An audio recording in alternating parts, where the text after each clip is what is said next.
बिस्मिल्लाहिर्रहमानिर्रहीम। रमज़ान में आपने अक्सर देखा होगा कि कुछ लोग सफ़ेद टोपी पहन लेते हैं और हाथ में वो तस्बीह उठा लेते हैं और इसको एक दीनदारी की अलामत समझा जाता है। और हमारे दूसरे जो भाई हैं तबलीगी जमात वाले, वो तो 12 महीने हाथ में तस्बीह, वो जो मनके वाली तस्बीह होती है, उसको हाथ में पकड़े कुछ ना कुछ पढ़ते रहते हैं ताकि गुफ्तगू भी करते होंगे किसी के साथ, फिर भी साथ साथ चल रहा होगा। हैरत होती है कि ये क्या पढ़ रहे हैं इस वक्त। और कुछ हमारे सियासी लीडर हैं, वो भी तस्बीह उठाए देखे गए हैं अपने हाथों के अंदर। तो मेरे भाइयों, इसकी शरई हैसियत जो है वो बिदअत की सी है। ये नबी अलैहिस्सलाम के दौर में इस तरह का मामला नहीं था। सहाबा इकराम के दौर में आगे जाके जिस तरह अब्दुल्ला बिन मसूद रज़ी अल्लाह तआला की रवायत आती है कि उन्होंने देखा कुछ लोग खजूर की गुठलियों के ऊपर कुछ पढ़ रहे थे और इस तरह मामला करते थे, तो उन्होंने फ़ौरन जाके अपनी वो छड़ी मारी वहाँ और उसको बखेर दिया और कहा कि अभी तो नबी अलैहिस्सलाम के वो यानी वफ़ात के बाद उनके बर्तन भी नहीं टूटे और तुमने ये बिदात शुरू कर दी है।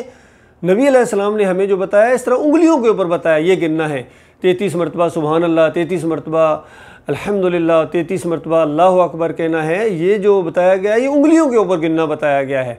और क़यामत के दिन ये उंगलियां जो हैं, उंगलियों के पोर हैं, ये गवाही देंगे। और ये जो खजूर की गुठलियों के ऊपर या किसी ये जो तस्बीह के दाने हैं इनके ऊपर ये चीज़ें गिनना, ये खालिस बिदअत है।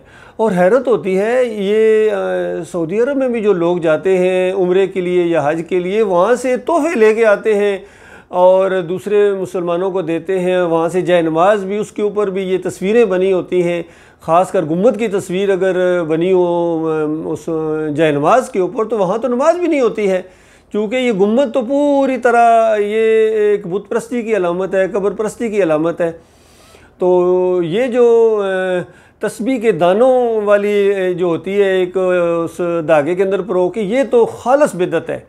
और मेरी एक दफ़ा एक पास्टर से बात हुई है जो बड़ा था इनका ईसाइयों का यहाँ बहरैन में, तो उससे मैंने जब ये पूछा ये जो है, तो उसने कहा ये यहूदियों की ईजाद है। यहूदी किया करते थे, अपने आप को कहता हम नहीं करते इस तरह जी, लेकिन यहूदियों के बड़े बड़े जो लीडर थे वो इस तरह इस तस्बीह वो माला जपटा करते थे।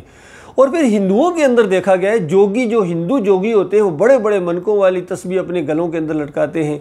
तो वहाँ से ये सूफ़ियों के अंदर आई है। और सूफ़ियों का असर जिस भी मसलक के अंदर होगा, सूफ़ीज़म जिस मसलक के अंदर होगा, वो बरेलवी हूँ, देवबंदी हूँ, ख़ासकर इनके अंदर बहुत ज़्यादा सूफ़ीज़म पाई जाती है। तो जहाँ इनके अकायद मुशरकाना है, वहाँ इनके ये जो अमल हैं इनके अंदर भी बिदअत की भरमार है। तो लिहाजा मेरे भाइयों, ये जो तस्बीह दानों वाली तस्बीह हाथ में ये लेके लोग घूमते रहते हैं, ये खालिस दिखावा भी है और ये बिदअत भी है। अल्लाह ताला ईमान खालिस करने और अपने जो अमाल हैं इनको भी दुरुस्त करने की अल्लाह ताला तौफीक अता फरमाए। तो याद रखिए, पहले ईमान आपका ये होना चाहिए कि अल्लाह के अलावा कोई माबूद नहीं है, ला इलाहा इल्लल्लाह मुहम्मद रसूलुल्लाह। पहले ये जो बुनियाद, पहली ईंट है, इसको बिल्कुल दुरुस्त रखना कि अल्लाह के अलावा कोई इलाह नहीं है, कोई पुकारे जाने के लायक ही नहीं है कि किसी को मदद के लिए पुकारा जाए।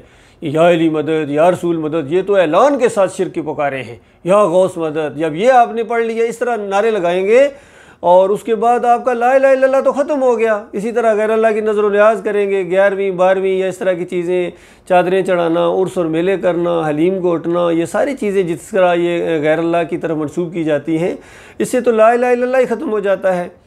और फिर दूसरी बात, मोहम्मद रसूलुल्लाह, मोहम्मद सल्लल्लाहु अलैहि वसल्लम अल्लाह के आखिरी रसूल हैं, ख़ातमुन नबिय्यीन हैं। उनके तरीके के ऊपर चलना है। उन्होंने जो तरीका बताया है वो आपको पसंद होना चाहिए। नबी अलैहिस्सलाम ने फरमाया उंगलियों के ऊपर गिनो। अब देखिए, मानने का दावा करने वाले ये कहते नहीं हम वो जो तस्बीह है दानों वाली उसके ऊपर गिनेंगे। और ज़ाहिर बात है, जब ये चीज़ बिज़नेस बन जाती है तो फिर और ज़्यादा लोग इसके अंदर आते हैं। चाइना ने तो हर तरह की तस्बीहें बना दी हैं, हर जगह। वो तो देखते हैं डिमांड किस चीज़ की है, तो वो मूर्तियाँ भी बनाते हैं, वो कब्रों के ये डिज़ाइन भी बनाते हैं और ये जय नमाज भी बनाते हैं जिसके ऊपर गुम्बद बना होता है, ये तस्बीहें भी बनाते हैं। तो उनको तो अपने बिज़नेस से गरज है, तो उनके बिज़नेस की वजह से आप अपना ईमान, अकीदा और अपनी आखिरत क्यों बर्बाद करते हो अल्लाह के बंदो, मेरे प्यारे भाइयों। लिहाजा ये दिखावे की चीज़ें हैं, इसमें कोई बरकत नहीं है, बिल्कुल दिखावा है, रियाकारी है, बिदअत है। अल्लाह ताला इस बिदअत से अपनी पनाह में रखे।